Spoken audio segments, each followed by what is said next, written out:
Ilang motorista na stranded matapos umapaw ang ilog sa Pagadian City. Narito ang report ni Sara Hilomen Velasco ng GMA Regional TV 1 Mindanao.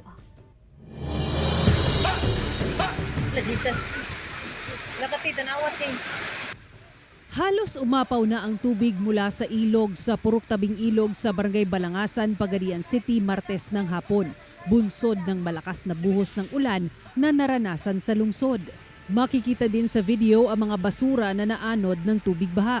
Agad namang nagsitakbuhan ang ilang residente papalayo sa ilog sa takot na baka tumaas pa ang level ng tubig. Narao, dako biya kay ning kuan diri o sapa.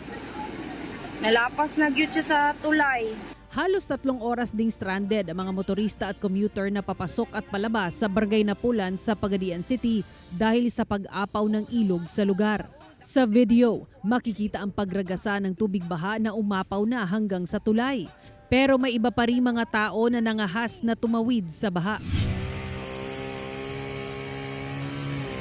Pinagtulungan naman ng Pagadian CDRRMO sa kanilang clearing operation sa Purok Upo 2, Barangay Balintawak na pagputol-putulin ang mga sanga ng puno na nabuwal at humarang sa kalsada dahil sa malakas na bugso ng hangin.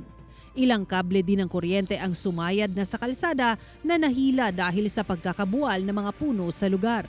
Dahil dito, nakaranas ng brownout ang ilang lugar sa lungsod. Pero agad naman itong inaksyonan ng Zamboanga del Sur Electric Cooperative o Zamsureco 2. Ilang kalsada naman at palengke sa Barangay Santa Lucia sa Pagadian City na nasa mababang lugar ng lungsod ang nalubog sa baha bunsod ng malakas na ulan.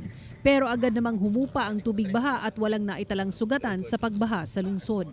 Ayon sa Pag-asa, localized thunderstorms ang nagpaulan sa malaking bahagi ng Mindanao.